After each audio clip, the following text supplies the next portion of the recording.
स्वस्थ रहिए सभी भाई बहनों को हमारा। और जो है, जो गीता बहन जी ने बोला है बहुत सुंदर बोले हैं। हम सभी लोगों को अनुभव करना चाहिए कि हिमालय में ऐसी ऐसी चीजें हैं जो हम लोग के लिए दुर्बल है, क्योंकि जो गए हैं वो भी ऊंचाई तक तो गए नहीं है, तीर्थ तक ही आ, वो करके आए हैं। उनको जो आंखों में, मन में, विचारों में जो उनकी आस्था थी, उसके प्रति जो उनका सम्मान था, उसका आनंद लेके आए हैं। लेकिन जो गए नहीं हैं उनके पास कहाँ आनंद मिलेगा। सारे किताबों के माध्यम से, बहन जी के सुंदर वाणी के माध्यम से सुनने को जो मिला, उसी से हम लोग आनंदित हो रहे हैं और उसका सुख अनुभव नहीं पाए। और अपने अंदर की जो ब्रह्मांड है, उसमें सब कुछ है, उसको कुछ को समझ नहीं पाए। आज आचार्य श्री राम गुरु के माध्यम से जो समझने का और जानने का, उसका आनंद लेने का भाव है, वो केवल एक गुरु है। हमारे गुरु कहते हैं कि जब हम इलाहाबाद में थे तो हमारे मार्गदर्शक जो थे हिमालय की बात बताते थे। तो आज हम पढ़ के जो सुने हैं, ये हम सब चीजें पहले उनके मुख से सुनी थी। वहां पर हिमालय में जैसे मंदिर है, वहाँ लोगों को रहने की जैसे व्यवस्था है, वहाँ पर तिब्बती लोगों का एक मंदिर था और वहाँ उनका आश्रम था।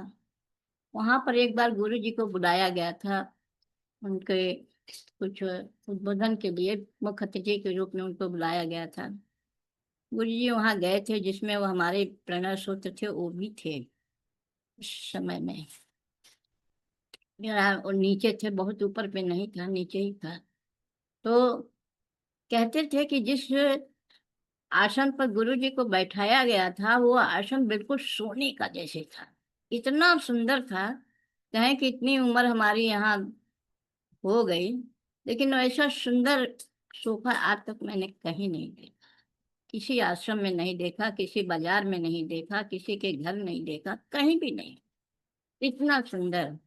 और जब गुरु जी वहां पर उद्बोधन अपना दे रहे थे, तो गुरु जी के ऊपर जो प्रकाश पड़ रहा था, लग रहा था कि सूर्य ही यहाँ पर उपस्थित था। ऐसा महसूस लोगों को वहां पर हुआ था। तो वो जान करके हमें इतनी खुशी हुई। वो तो हमें उस समय जानने की बात थी, तो हिमालय की स्थिति को जान करके इतना आनंद हुआ कि हम कैसे पहुंचे हैं। हम कैसे पहुंचे, हम उस स्थिति में है नहीं, ना हमारे पास इतना पैसा है कि हम इतने बड़े तीर्थ पर जाएं। और अंदर से उतनी भावना भी नहीं बनती थी हमारे वहां जाने के लिए, क्योंकि गुरु के प्रति हमारी इतनी आस्था थी कि हमको तीर्थ उतना पसंद भी नहीं आता था। लेकिन गुरु जी का एक साहित्य पढ़े, गुरु जी के बारे में उन्होंने बताया कि हिमालय जो है हमारे अंदर है, उसमें आप प्रवेश करिए और जाइए, देखिए कि हिमालय क्या चीज है। हमने कहा ये तो हमको आता ही नहीं कि हम कैसे जाएं अंदर। हमारी आत्मा जरूर है, लेकिन हम उसको देखें, न सुने, न पहचाने, न कुछ करें। हम उसका अनुभव कर ही नहीं पाते हैं, हम कैसे हिमालय पहुंच जाएं। उन्होंने हमको अपने दिव्य शक्ति से जैसे भी हमको हिमालय में भ्रमण करने के लिए एक व्यवस्था बनाई। तो हमने हिमालय जब जाने का भाव बनाई, तो बड़ा डर लगता था कि कहीं कुछ परेशानी न हो जाए, हम जा न पाए। उन्होंने कहा कि आपके शरीर के अंदर जो है सब चीज हिमालय में ही है। जैसे अभी आप पढ़ी हैं, बताई हैं कि हिमालय का दुर्गम रास्ता है, कठिन है। जब लोग गए, जब वहां बनाने के लिए, तो उनके साथ लोग गए। उसी तरह से हमारे हृदय में, हमारे मन में, हमारे शरीर रूपी मन रास्ता बना देता है हिमालय का। कैसे? जैसे उन्होंने गए और उसको तोड़ तोड़ के बनाए, एक कुली सामान लेके गए, सब कुछ करके गए। उसी तरह मन रूपी रास्ता कैसे बनेगा? मन को कड़ाई करनी पड़ेगी, उसको प्रताड़ना करना पड़ेगा, अर्थात उसको रोकना पड़ेगा। तभी तो रास्ता बनेगा। अगर मन हमारा रुका हुआ है तो वो हमारा एक रास्ता है। कहाँ जाने के लिए? हिमालय जाने के लिए। तो अपने मन को केंद्रित करने के लिए अपने को कठोर बनना पड़ेगा। जैसे कहते हैं ना गुरुजी, अपने लिए कठोर बनो और दूसरों के लिए मक्खन बन जाओ, नमूनान बन जाओ। तो उस चीज को हमने अपने जीवन में भी करने की कोशिश की। अब सफल हुई ना हुई तो हम नहीं जानते हैं, लेकिन अब उस शरीर रूपी मन को रास्ता बनाया। अब कहाँ जाए, कैसे जाए? अब कहाँ जाए? रास्ता तो हम बना ही रही हैं, अब अपने तो कठोरता कर ही रही हैं। फिर मन रूपी कठोरता में रास्ता बना हिमालय पर जाने के लिए। शरीर रूपी हिमालय पर मुसाफिर जो चल रहे थे, जो चल रहे थे, उनको देख करके इतनी प्रसन्नता हुई। अर्थात मन रूपी इंद्रियों जो हमारी थी, वो हमको मन के साथ में, मन के रास्ते पर ले जा रही थी। तो हमको इतनी प्रसन्नता हुई कि यहाँ जगह जगह एकदम प्रकाश प्रकाश जैसा दिख रहा था। हम कहे हिमालय में ऐसा होता है क्या? वो भी शरीर रूपी हिमालय में ये प्रकाश कहाँ से आया? बड़ा आश्चर्य हुआ हमको। फिर वहां पर पहुंचते पहुंचते शरीर रूपी हिमालय मुसाफिर को प्यार और सम्मान देते गए, देते गए, देते गए। फिर चढ़ाई पर चढ़ते गए, चढ़ते गए, चढ़ते गए। कहाँ जा रहे हैं? मन हमको ले के जा रहा है, वो रास्ता बनाता जा रहा है, उसके साथ हम चले जा रहे हैं। कहाँ चले जा रहे हैं? हिमालय की ऊंचाई पर। हिमालय की ऊंचाई पर जाते जाते शरीर रूपी, शरीर के अंदर उस हिमालय के पास जाने पर एक मंदिर दिखा। जैसे अभी आपने पढ़ा कि वहां पर मंदिर भी है, वो मंदिर दिखा। वो मंदिर में जल्दी जा रहे हैं कि आखिर मंदिर में है क्या। अब हिमालय के मंदिर में शंकर जी होते हैं, उसमें आगे भी पड़ी हैं कि तीनों देवियां भी हैं वहां मंदिरों में, वहां स्थापित हैं, और वहां पर उनकी ऊर्जा भी है। उसी तरह से मन रूपी मंदिर कहाँ पर है? आत्मा। आत्मा जो है मन रूपी मंदिर है। और उसमें कौन बैठा है? कोई ना कोई देवता तो बैठा ही है। कोई ना कोई देवता बैठा है। जैसे मंदिरों में मूर्तियां रखी जाती है, उसी मन रूपी आत्मा में, मन रूपी हमारा जो रास्ता है, उसके साथ साथ जाने पर, आत्मा के पास पहुंचने पर वो मंदिर दिखा। उस मंदिर में एक मूर्ति बैठे रखी हुई है। और मंदिर देखने के लिए हमको और ऊंचाई पर जाना पड़ा। तब मंदिर तो दूर से दिख ही रहा है, लेकिन वहां तक पहुंचने के लिए अपने को कितनी तपस्या करनी पड़ती है। इसलिए अब मन रूपी तपस्या क्या है?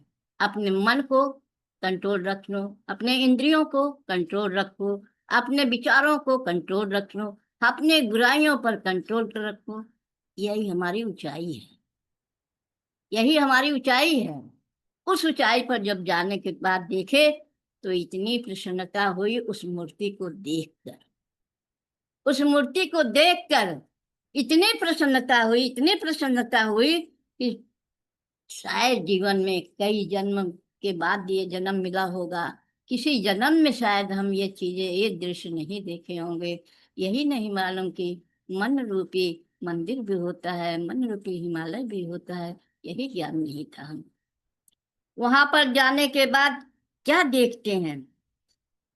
जैसे ध्यान आया कि कौन है, इसका चेहरा तो देखें।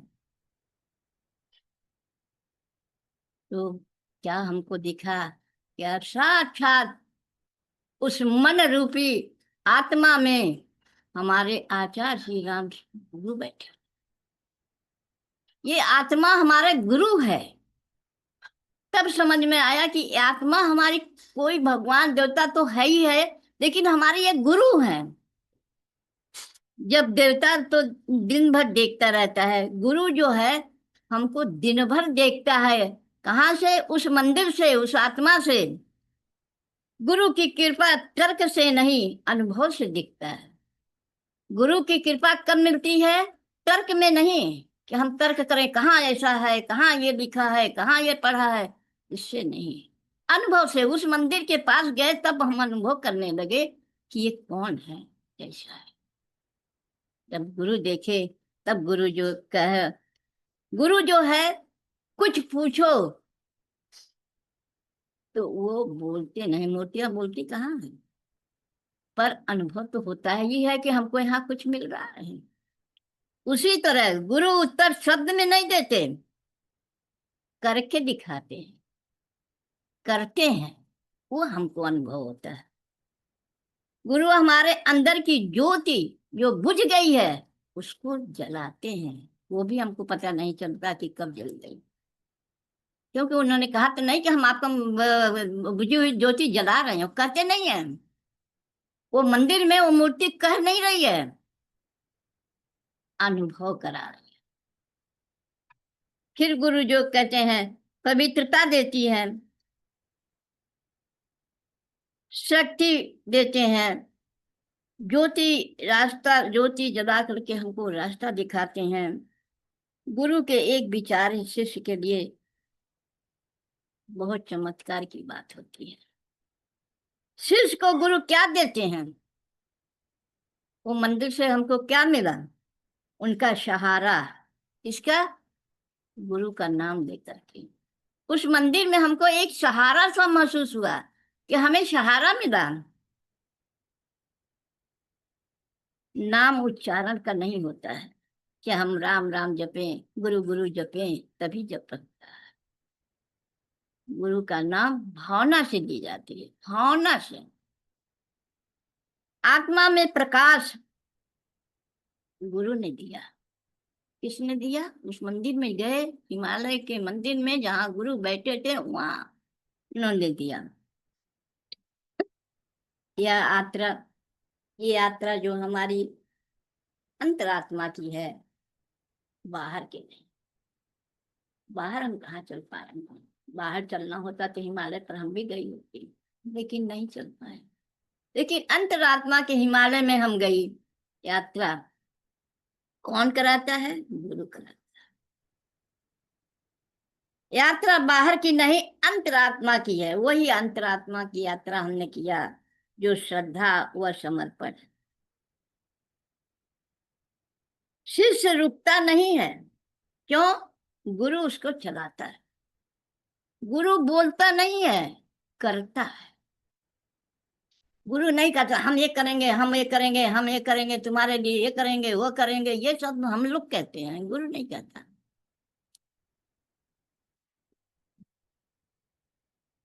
आत्मा की जो प्यार मिलता है तो गुरु के द्वारा ही मिलता है। गुरु जो दिया है शिष्य को ऊंचा उठाने को दिया है।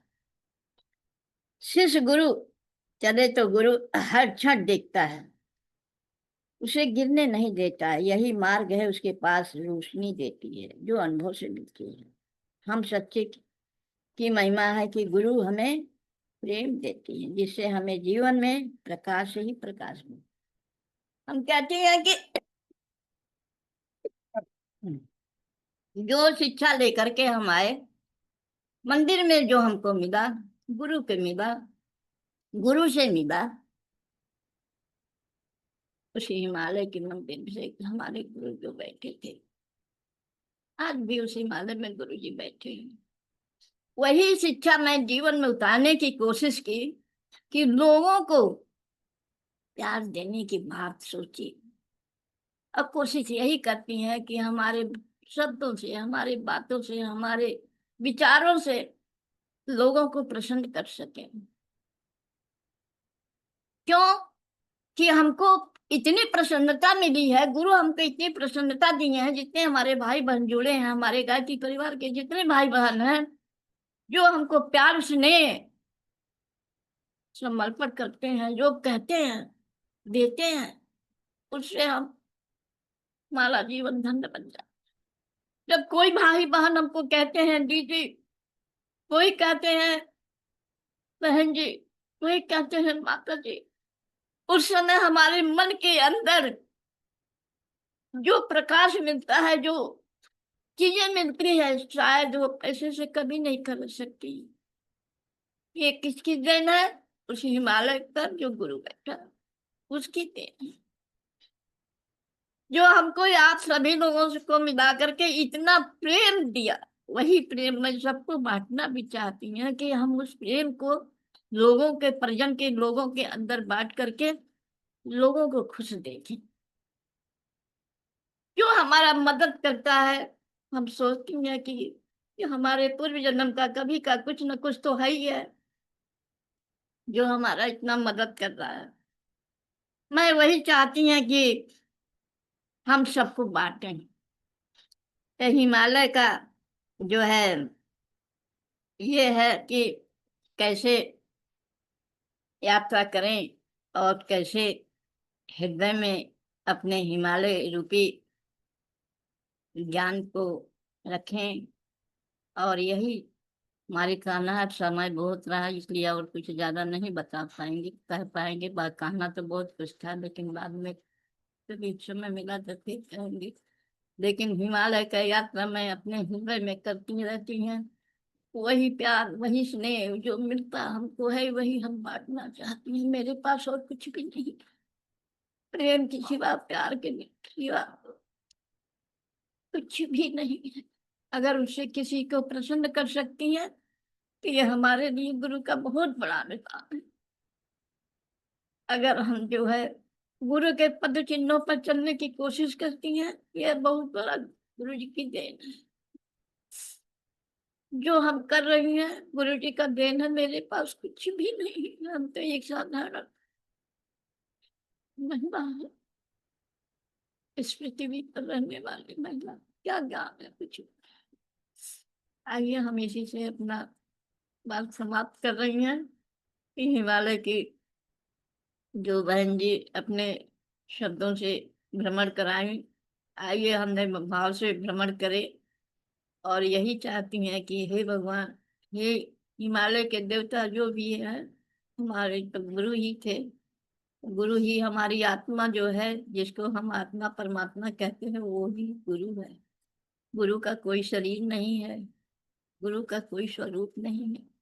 गुरु एक शक्ति है, वही शक्ति हमारे अंदर विराजमान है। वही गुरु को हम सब लोग हमेशा देखते रहें, सोचते रहें, समझते रहें, तो गुरु की कृपा सदा सफल बनी रहेगी। आइए इसी के साथ सभी बहनों को धन्यवाद। जहाँ गलती हुई कभी सुनने में माफ करिएगा, और गुरु जी को ध्यान करिएगा, गुरु जी के कहे हुए शब्दों पर चलिएगा, तो शायद जीवन में बहुत लाभ मिलेगा हम सबको। हमारा तो समय गुजर गया, आप लोग अभी आए आगे, और इसमें जो है गुरुदेव जी का एक एक अक्षर को मानिएगा, अपने जीवन में धन बनाइएगा। सभी ओम शांति शांति।